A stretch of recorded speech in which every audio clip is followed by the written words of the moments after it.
G'day guys, welcome to the next installment of the Woodford Sports Science Consulting podcast. I am Christian Woodford, and today I've got a very special guest with me, Matt Howley from the University of Notre Dame, all the way from the US of A. Matt, welcome.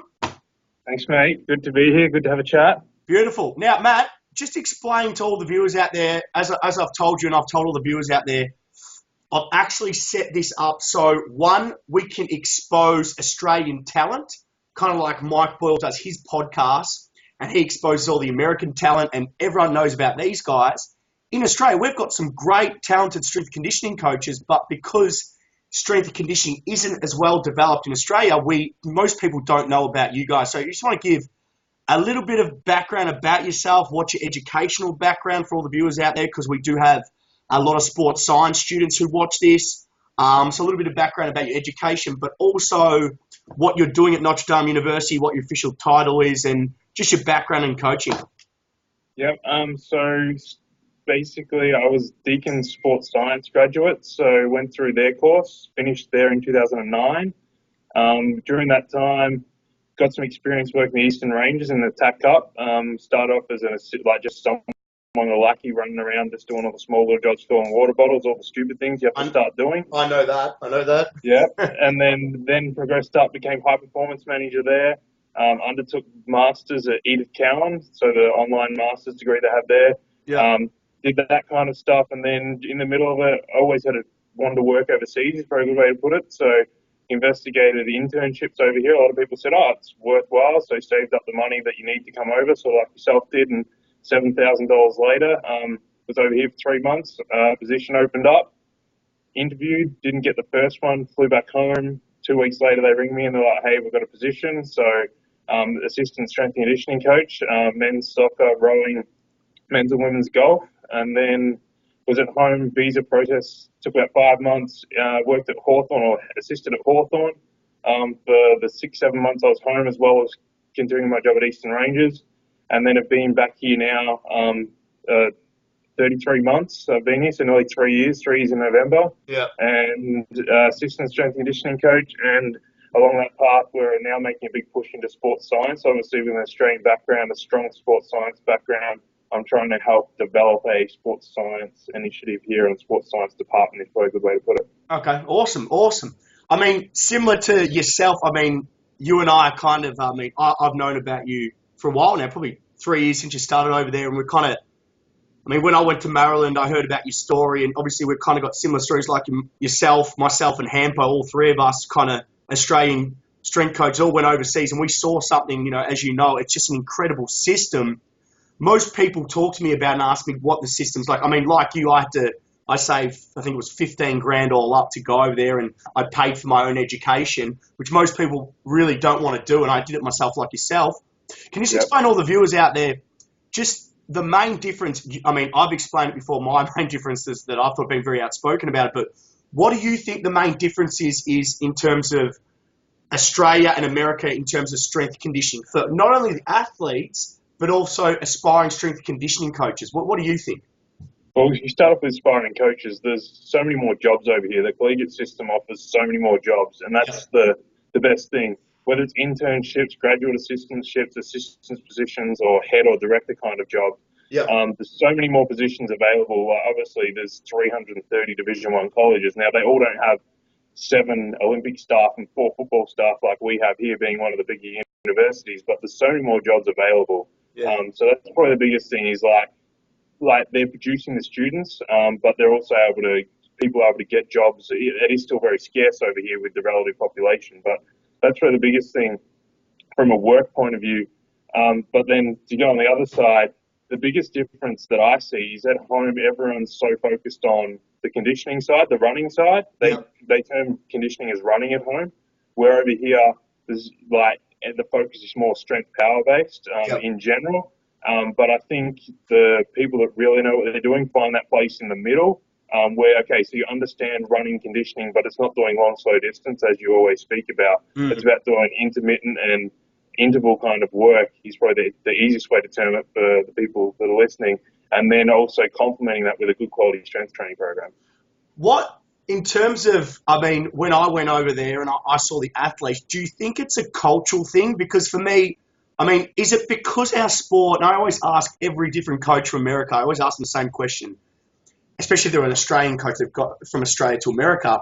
Is it a cultural thing where Americans just being brought up to understand strength, power, speed, agility, neuromuscular development compared to our Australian kids, as you know, because you're going from a football background in the Eastern Ranges, and we're told to run for performance, as I always say, long, slow distance running. What do you think? Is it a cultural thing?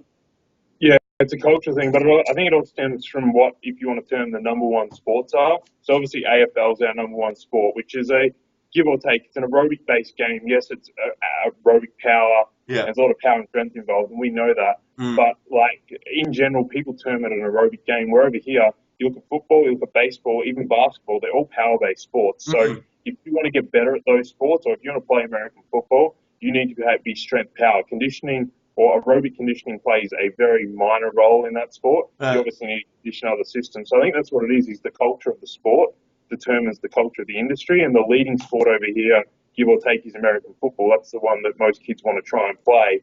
And at home, it's AFL. So I think it's the sport determines like the culture a little bit. I mean, when I went over there, I don't know about you, but I was absolutely astounded by the facilities. I mean, for these guys, student athletes, as you obviously you coach student athletes over there, I could not get over the facilities in terms of Olympic lifting platforms, squat racks, barbells, the essential equipment for athletic development. For me, I was quite overwhelmed. I mean, where I went, I mean, your school, Notre Dame, is quite a big school like Maryland.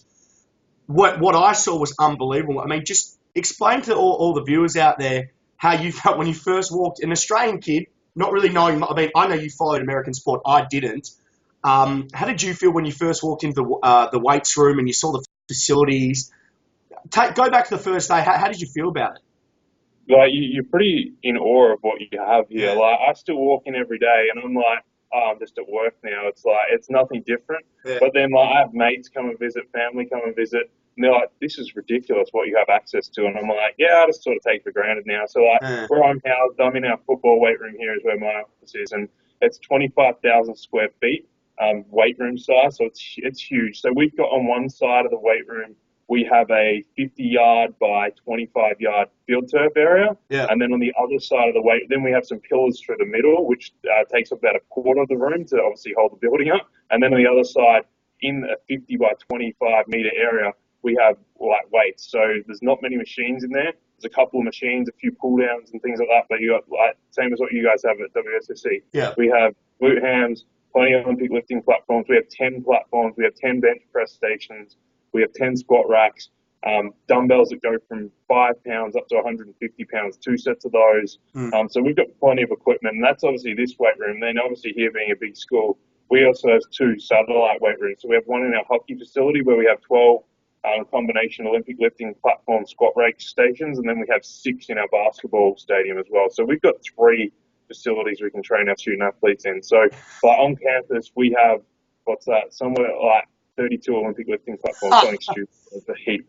I mean, it's always interesting when I came back. I mean, for me, I was overawed the first day I walked in. And then after 3 months of being there, as you said, you kind of get used to it. I mean, I was used to linemen squatting, deadlifting, cleaning massive numbers. For me, I got used to it. I kind of like you get used to training guys who just lift big, move quick, just to athletic. And you go back to Australia, and the thing that I found was when I opened WSSC, people couldn't understand what I was doing it for because they don't understand the role of a performance coach. Now, correct me if I'm wrong, but when I went to Maryland, I went out and I told people I'm a strength conditioning coach, and the general public knew what I did. You go to Australia, and really no one understands what our role is. And for me, it's like education, as I've always said to you. How have you found that difference over there? Like, do people over there, the general population, do they actually know what you do? Yeah, like people, like our head football strength coach, people know who he is. Okay. Like that's like people know who those guys are. Like everyone's heard of Scott Cochran, who works at Alabama. Cochran, Alabama, So you see some of his famous videos that are out there. Like people know these guys. Like these guys get airtime on Sports Center on ESPN. Like this is crazy. Like so during the draft or the national recruiting day they did a 5-minute segment in our weight room with our strength coach coaching 2 of our guys through movements on our elite form system that we just got put into, 1 to promote elite form and 2 to promote our program. Like they spend time with the head coach, but they're also spending time with the head strength conditioning coach. Like it's very rare apart from probably Virgil at home now, that someone in that kind of position that's getting airtime, like in the public eye. Yes, some guys don't want it, but it's important for our industry to build the profile of everyone, not just building it of yourself. I mean, I think the biggest thing that I found was in terms of the private sector, especially in Australia, no one really knows what the fuck we do. No one really knows about it. And then when I came back, I said to myself, and you understand this because you're in America, so you'd understand guys like Cressy, Boyle, Tate, DeFranco, my idol DeFranco. You know how I am with DeFranco. I mean, these guys are unbelievable because what they do is they put applied sports science, strength conditioning, performance coaches. They put them in mainstream media, and then more people know what we do. More jobs open up. The general public know what we do, and we develop applied sports science in Australia. At the moment, it wasn't developed. When I came back, there was no one. So these kids like yourself in exercise science, you tell me, who did we have to look up to in exercise science to give us light at the end of the tunnel for jobs? Who do we have? In the public, if you're not talking professional sport, there's essentially no one. Well, there we go. So, you answered their own question. So for me, I came back and I said, I wanted to give these kids hope to say, okay, in the private sector, let's forget about the elite sector. Let's talk about the private sector because you know better than anyone.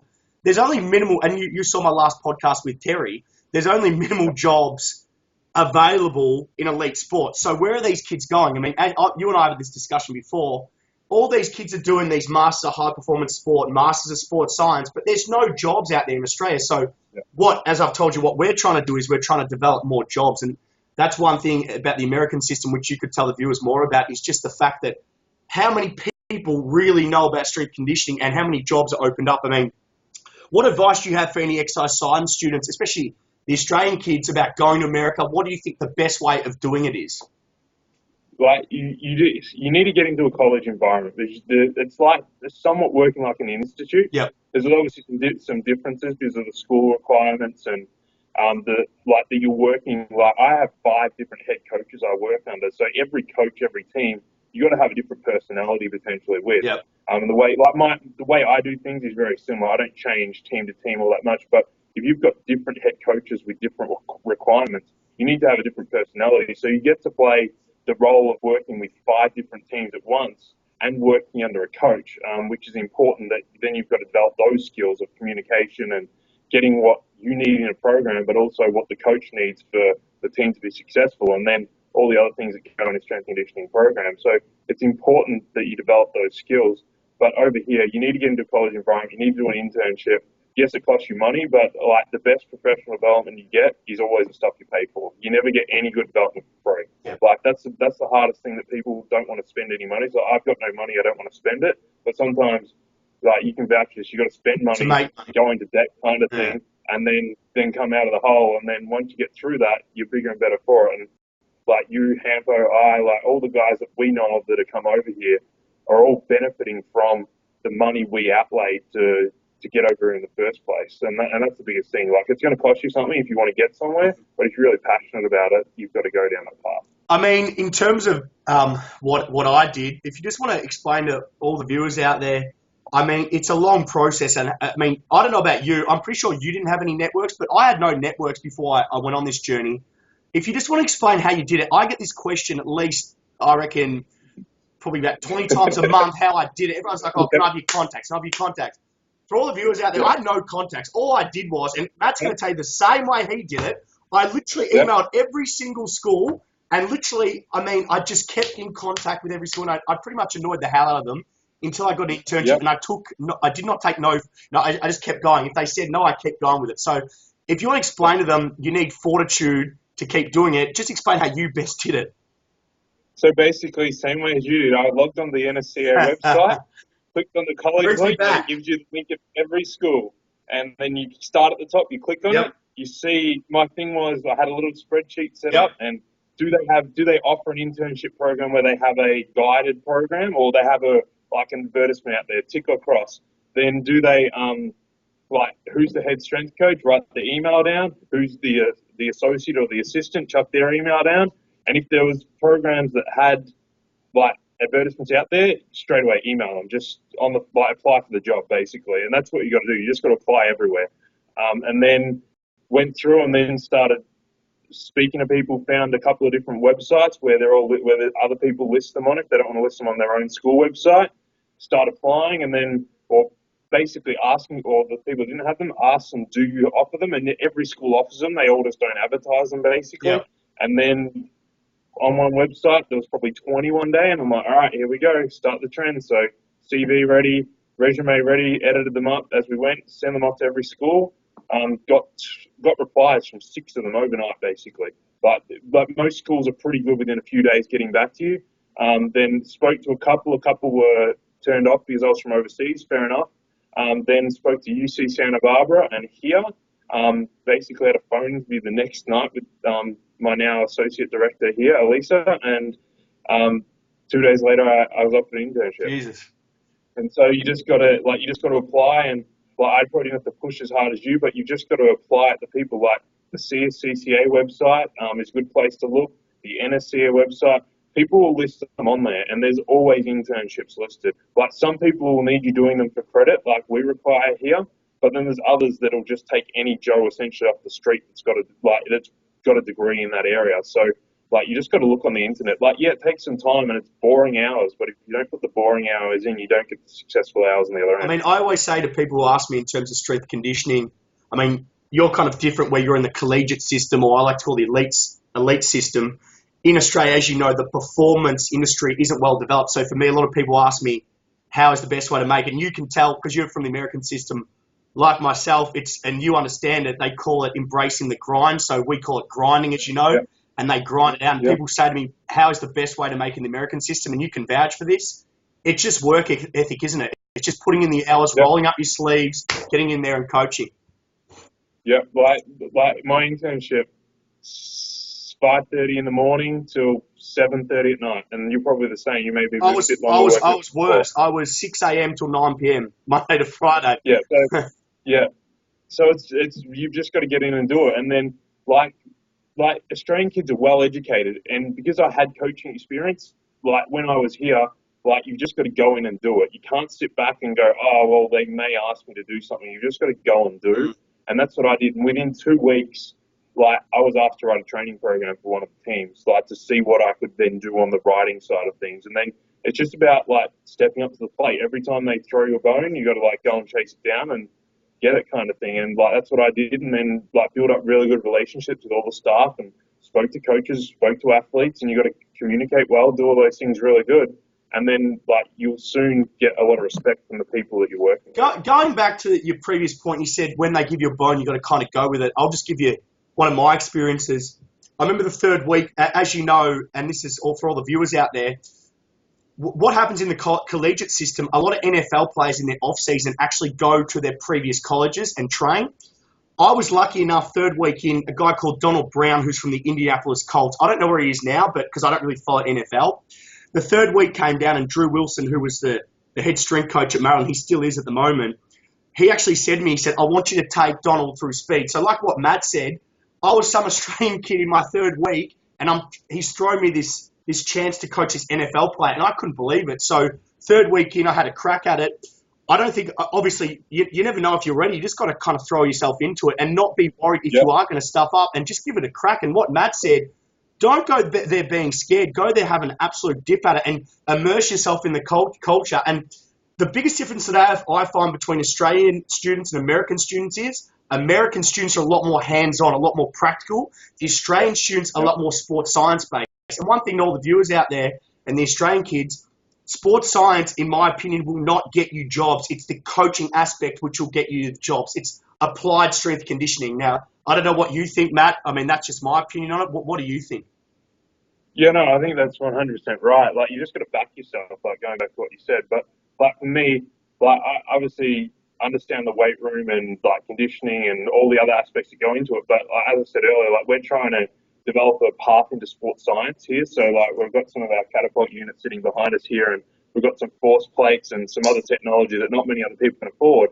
And I'm now trying to take that path. But if you, as you say, I like calling it applied sports science, but when I call I don't call the weight room applied sports science. I refer to that as strength and conditioning, or strength training. But when we're talking this stuff, like the technologies and things, that's applying it, because you need to be able to disseminate data, understand it, but then be able to coach the athlete and coach the coach and make them understand what you're talking about. Because you can have hundreds of pieces of data, but if you can't then articulate that and make it useful and apply it, then you're useless, is the way I look at it. So I think you need to be able to like disseminate data, use it, but then you need to be able to apply it. And then, okay, this is telling me this, so what do I need to do? Conditioning, weight room, speed, agility, all that kind of stuff to make the athlete better. I mean, I think you bring a fair point. It's very important, obviously, as strength coaches, we need, I call it having a holistic balance, being balanced as a strength coach. So understanding your way around the weight room, understand strength, understand power development, understand speed, agility, conditioning, understand sprinting mechanics. That's really important in terms of the practical side, but in terms of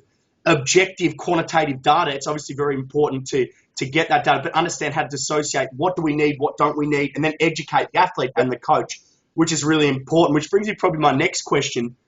One thing I saw in America is they're very hands-on, very practically applied. They know their way around the weight room. They know how to program. They're very good at that. One thing that I saw lacking was the lack of training load monitoring, or the lack of any sports science whatsoever, kind of what you brought up with the GPS units, which you've got. Is that a common, I'm pretty sure, what I've been told, it's a pretty common thing not to have much sports science in the collegiate system. Tell me what you know about it and what you think about it. I would say sports science was non-existent when I arrived over here in any setting, whether you're talking professional or collegiate. So NFL, NBA, all those things. It's now growing. Like with companies like Catapult, they moved over, or they started getting into the market over here when I came over, obviously being a Melbourne-based company. And we've been liaising with them. Now, we've had units with them for 2 years, mainly women's soccer have used them, but now my men's soccer team are using them, lacrosses will start using it. But it's only one tool in the toolbox though, so good for a running-based team sport.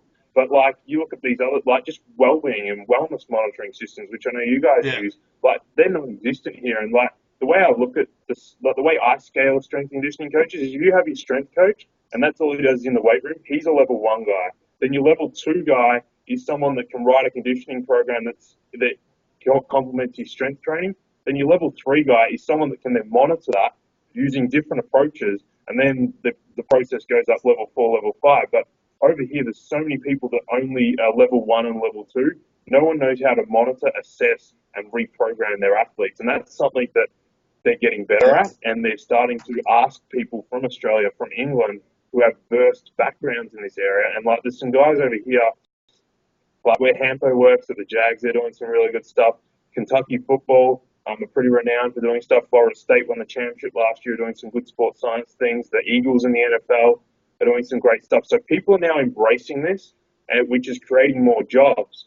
And the thing with this is there's not many people that know it over here. So if you're a sports scientist or more down that path, there still is an area for you over here. Like, I've just advertised for an intern that's basically going to be my sports science intern, that we're looking to get an intern for a sports science. So they'll be like a strength and conditioning one, probably 7 till 7 they'll work because of the hours they'll be required, but that's the path that it's going. There is jobs now becoming in both areas. So if you're a strength and conditioning guy, good, there's plenty of internships.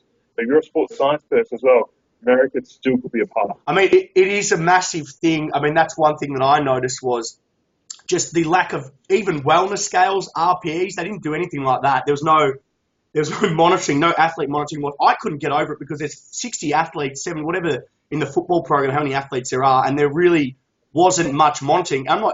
That's how they run their program because it's a cultural thing.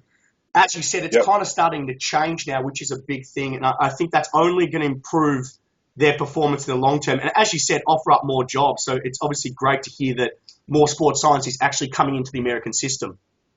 And I think that what they've always been is because they're so talented genetically over here, and you see so many teams over here, they always talk about next man in. But whether it's the best guy or the 15th guy, if you get him injured, we've got another guy that can replace him, no problem. That's always been the mentality where teams are now starting to see the value in keeping their best players on the park.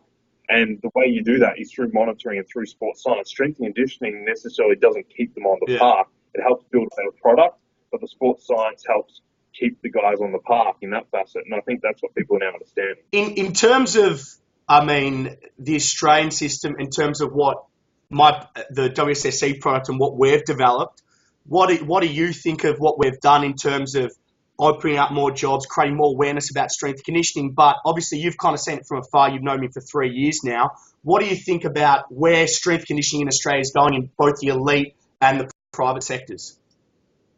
Well, I think what you're doing is great. Like, we need more of it.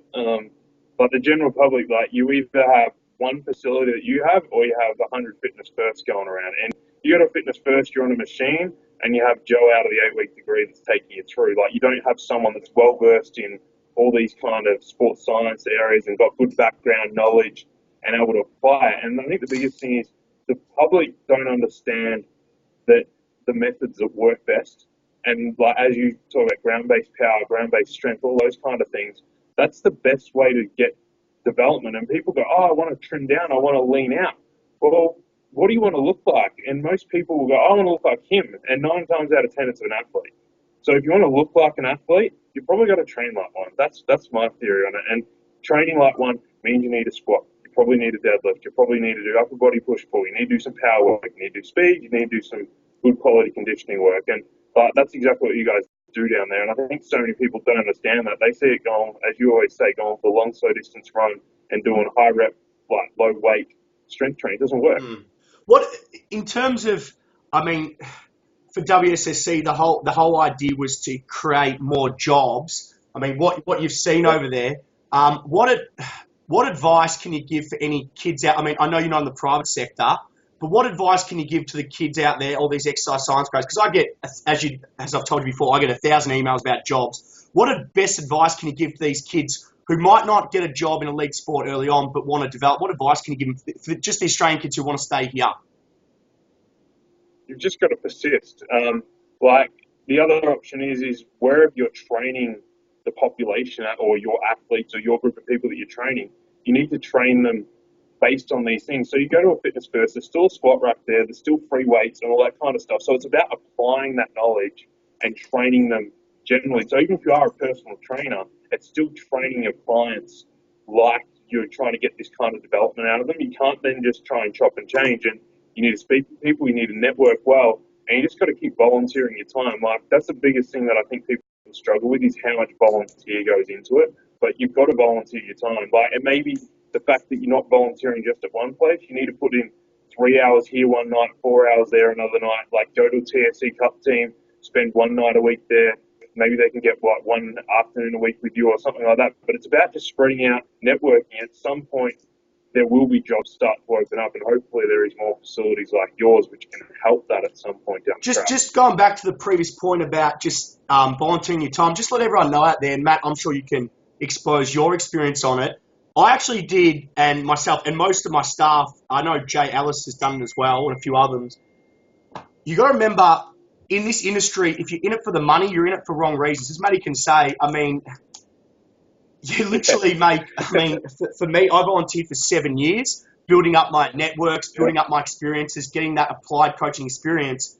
All the viewers out there, all the kids out there doing exercise science, just let everyone know it's a slog. There's no set career path. What my company's trying to do is create a career path so there are more jobs opening up. So that's why we're asking everyone to get behind what we do, because we're only going to open up more jobs, and that's what we want to do. But as Matty can, I'm sure, is about to explain, I mean, I did so much free work experience, and even at the end of it, you might not come out with a job, so you kind of got to stick out. I know one of my mates, and I know you know him as well, Matty Woolner, which is a great story. He did the same thing, like Hampo, like Matt, like my mate Matt Hibbert from the Western Bulldogs.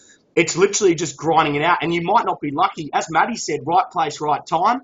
But for me, it was always making about networks. The reason why Woodford SSC has done so well is, one, because I explain and justify everything with the science, but two, because I network with coaches, with other strength conditioning coaches, and we expand the brand. That's what we're trying to do. So if you just want to explain how much free work you actually did to get to this point, and explain to the viewers how you did it.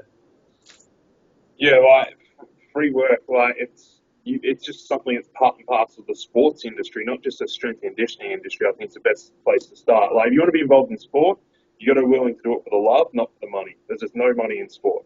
As much as these athletes are getting paid, there's no money in sport. So you got to do it for the love. Then for volunteering, I started, my Eastern Rangers stuff was all voluntary. So I was there, almost 1 year. I was spending 30 hours a week there, getting a stipend of a couple of $100s a month, basically petrol money, which doesn't count as getting paid at that point. Then time at Hawthorn unpaid, time at the Melbourne Storm under 20s unpaid, time over here like completely unpaid and had to pay my way to come over here. And then spent time doing a couple of other little things on the side. But I was in it for 4.5 years, totally unpaid. And like my first start was through a lecturer because he worked at the Eastern Rangers and was running the program there. So again, another right place, right time scenario. But it's about networking and like right place, right time and having some luck. Like if you don't have luck pull your way, you're not going to get the right breaks. You've just got to make sure when you get the opportunity, you take it with both hands. In terms of, I mean, most of the viewers out there understand my methods and what, in terms of Woodford SSC training systems and what I believe in. I mean, I'm a big believer in not reinventing the wheel in terms of athlete development. I think, and you, every time I write up a post, it's always good to see, and that's one thing I really do appreciate guys like yourself who was in elite sport, guys like Hampo, guys like Matt Hibbert, as you're making Matt Hibbert as well, guys like Luke Mackey, guys like Keegan Smith, all these guys, and all these coaches in elite sport who's really got behind my brand in the private sector. I'm a massive believer in not reinventing the wheel. What has worked, you don't want to reinvent it. And I've always said this, you can have 10 different coaches and all had subtle differences in their programming, but the core principles always stay the same. So in terms of compound, multi-joint, multi-planar, ground-based movements, training in kinetic chain, posterior chain development, intention to move the weight quickly, and central nervous system development. I mean, I'm a big believer in just basic methodology progression for athletes. What is your take on athlete development? And I know for a fact you're very simplistic like me, I'm pretty sure. Yeah, no, I keep everything simple. That's probably my biggest complaint I get from my athletes here, or my student athletes, is why are we doing this again? We've done this for ages. And I'm like, that's because you're not very good at it anyway, and we need to get better at it because it's important for your development moving forward. And like, you get that question all the time. Like, my rowers will deadlift every week they're here. And some people look at that and like, that's stupid. Like, we'll change up the type of deadlift like you do, but we're going to pull from the floor every week they're here. We're going to do some form of squat every week they're here. And that's just the way it works. Like, you need to develop the basic movements. And my issue in this setting is we have them for 8 weeks, they get a week off. We have them for another 8 to 10 weeks, they get 4 weeks off. Then they come back and it's the same system. Then they leave over summer and they're gone for 2 to 3 months. So the issue then is they come back, they're in off season, some of these teams, they don't train. So they come back and you got to recondition the athlete again. So you basically got to start the wheel at the same place, maybe with a 5% buffer on top of it each year. So it makes it real hard. And that's nothing against the athletes. They're obviously away. They need time off and all that kind of thing as well. But the kids that stay here over summer or do all the work when they're away, you see their development, how much it progresses so much more quickly than the kids that don't train on a consistent basis. And you've just got to keep it simple. Like, as you always say, the simple stuff is the stuff that works.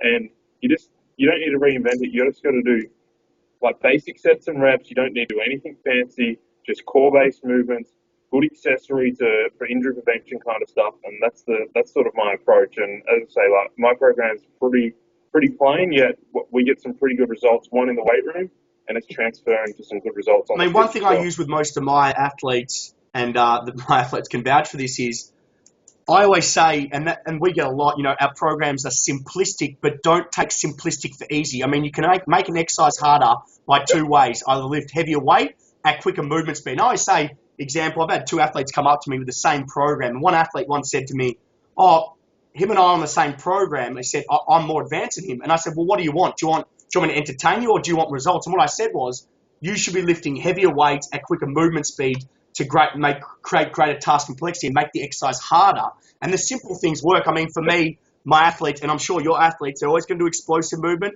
They're either going to do a bilateral, either a squat or a hip dominant or a deadlift. They might chuck in some upper body push-pull, be it horizontal or vertical. They're going to do a unilateral leg movement, and they're going to chuck in a core movement. And within that program, we're going to teach them to sprint, accelerate, de-accelerate, jump, land, and change direction. And this is the basis, in my opinion, athlete development, which will yield really strong transfer to the athlete environment. But also, once again, then you need to be able to monitor your athletes to maximize adaptation. And that's the way I've always thought with athlete development. I think, in my opinion, I think the American system's unbelievable. And as you know, I'm a massive believer in it. I mean, both of us are very lucky to be exposed to, especially Australian kids that we are. And for me, it was an unbelievable experience. In terms, pretty much the last question I've got for you, and I asked Terry this as well, where do you see yourself in the next 5-10 years? Matt Howley, where do you see yourself in the next 5 to 10 years? It all depends on opportunity, I would say. The hardest thing is because I've got such a well-versed sports science background, is at some point I'm moving in that direction, probably over here. Like at some point, and as much as we say there's no money in sport, there's a little bit of money. So if the money's there, you got to take it. So not that I want to leave weight room coaching because I do enjoy it, but at some point with my skills I have with some of these technologies, probably maybe down that path. That's not saying that's definitely where I'm heading, but I'll still be in this area, whether it's over here, whether it's at home. But I think I'd probably stay over here if I can, just from the fact the opportunities and they're so much greater. And yeah, it's a bit more of a hi-fi nature, like you're in the pros back home or in the AFL or something. But I like it over here, so I see myself probably staying over here in some role. Beautiful. Well, Matt, look, I just really want to thank you for your time. Also, on behalf of my company, I want to thank you for your support. You know, it's great to see you sharing my podcast on Twitter, always writing about what I'm doing. You're obviously Australian-born boy, so from honestly, from myself and my company, thanks very much. It was great to have you on the show, and thanks very much. No problem, mate. Yeah, so as you said, Twitter. So I'm not a Facebook person for communicating all this stuff, but I'm a Twitter guy. So at Matt Howley. So if people want to contact me or stuff like that, probably Twitter is the best place to do it. So that's probably the best thing. But yeah, thanks for having me, and really enjoy what you're doing and think it's great. So just keep progressing along, and I think it's only making the industry better. Thanks, matey. So once again, guys, and this is something we had from Terry. A lot of people wanted to get in contact with Terry. They actually inboxed me. So the best way to get in contact with you is through Twitter. Twitter, so at Matt Howley, or if they really want to email, they could email me at work, which if they search, they'll be able to find it on our university website. So I'll leave that for them to find if they want to email me. But so yeah, email me through the university website. It's the first step to doing some US research, or at Matt Howley on Twitter is probably the best way to get. You heard it first, guys. If you really want to go to America, search for his details. Any questions, Matty? Other than that, guys, I'll see you guys in the next podcast. Thanks very much.